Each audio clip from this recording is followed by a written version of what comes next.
Bienvenidos a un nuevo video tutorial. Continuaremos con nuestras prácticas. Hoy analizaremos la pregunta emparejamiento.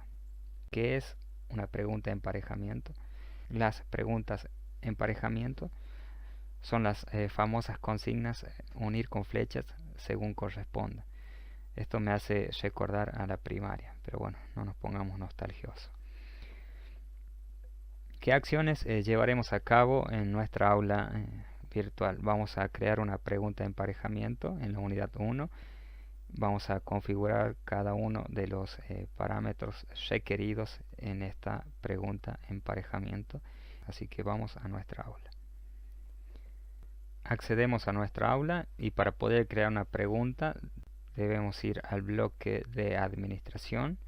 Hacemos clic en el fichero banco de preguntas y allí podemos hacer clic en preguntas. Esta es una forma de crear preguntas que no es la única, pero bueno, considero la más simple.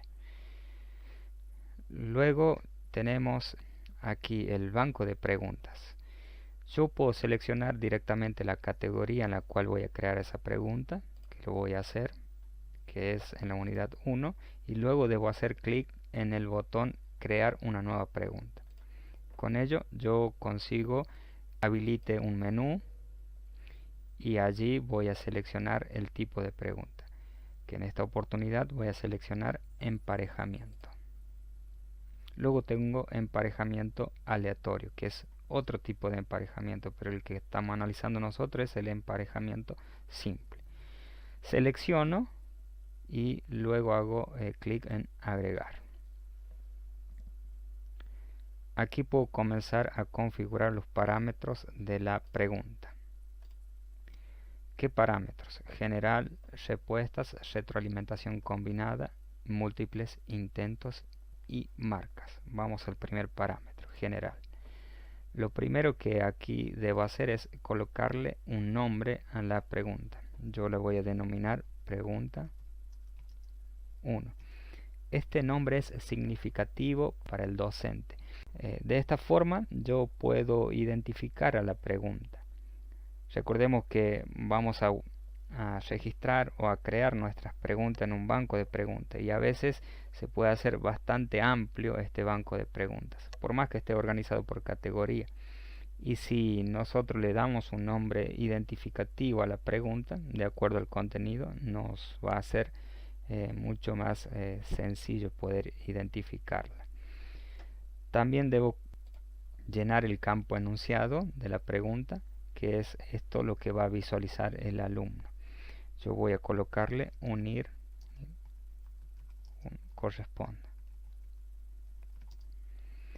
Luego tenemos la puntuación, que la puntuación por defecto es un punto y esto me determina cuánto aportará esta pregunta en el examen final, es decir, en el cuestionario, que en el caso está configurado que va a aportar como una nota máxima un punto.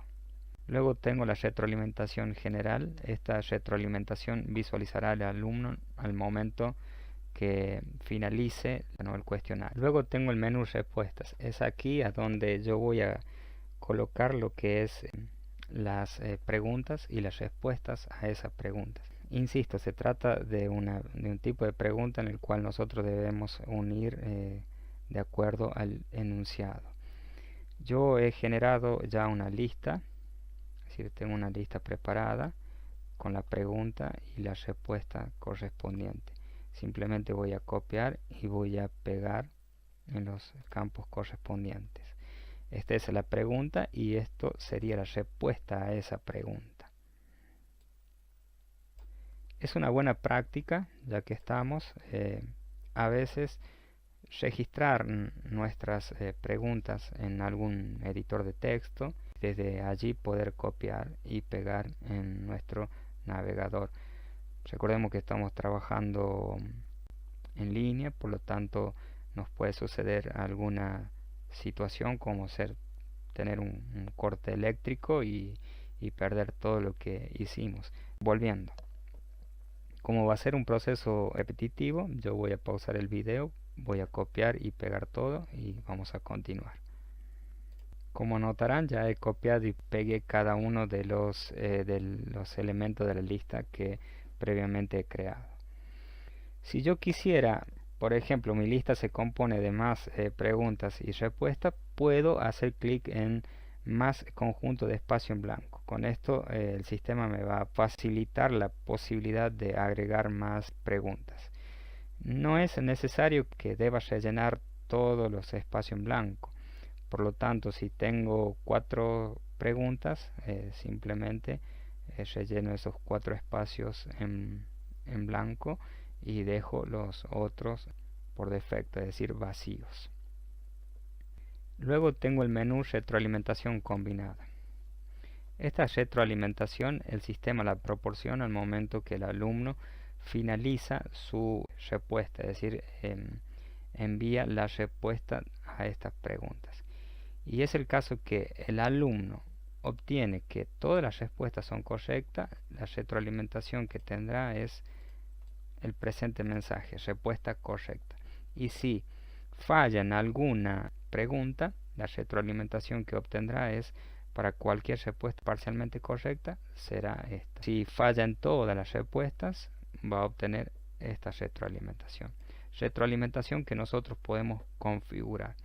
Por último, vamos a ir al menú múltiple intentos como otro menú importante. Aquí tenemos la penalización por cada intento incorrecto.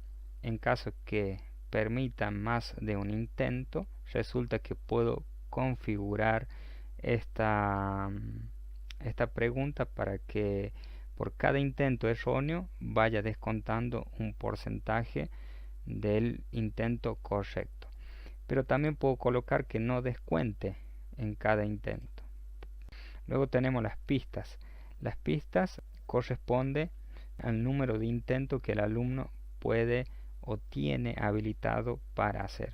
En caso de que, por ejemplo, tenga 2 pistas, el intento posible que va a tener son 2. Y así sucesivamente para cada una de las pistas. Por último tenemos el menú marcas, que se trata de un tag, es decir, aquí podemos colocar palabras comodines que te permiten encontrar en caso de que nosotros queramos buscar esta pregunta en un buscador interno de nuestro banco de preguntas. A veces es necesario que, o más bien digo útil, que le coloquemos palabras comodines, y a veces no, eso ya también queda a criterio de cada uno, no es un campo obligatorio. Para que podamos guardar todos los cambios que hemos hecho en esta pregunta, debemos hacer clic en guardar cambios. Previamente, a veces es recomendable que visualicemos cada uno de los campos para ver si están todos correctos, sobre todo en la parte de lo que son las respuestas. Voy a guardar cambios para que quede registrado ya estos cambios. Es decir, quede ya registrada la pregunta en la unidad 1. Si nosotros quisiéramos visualizar la pregunta de tal forma como la visualizará el alumno, podemos hacer una vista previa. ¿Cómo hacemos esto? A través de la lupa. De esta manera visualizaremos básicamente cómo verá el alumno a la pregunta. Aquí tenemos por un lado la oración y luego tenemos la posibilidad de elegir la respuesta a esa oración. Que voy a seleccionar 2 incorrectas. Permite a los alumnos acceder a los contenidos, que sería el recurso, y luego vamos a colocar botón activar edición, que no es la respuesta correcta, y voy a colocar etiquetas. Como notarán, tengo 2 respuestas incorrectas. Voy a colocar en enviar y terminar y hago un simulacro de cómo se va a comportar la pregunta cuando el alumno esté respondiendo el cuestionario. Si observan, la retroalimentación que obtuve es respuesta parcialmente correcta. De este modo hemos insertado en nuestro banco de preguntas la primera pregunta, que se trata de una pregunta emparejamiento. En los próximos video tutorial seguiremos avanzando con las siguientes preguntas. Hasta un próximo video tutorial.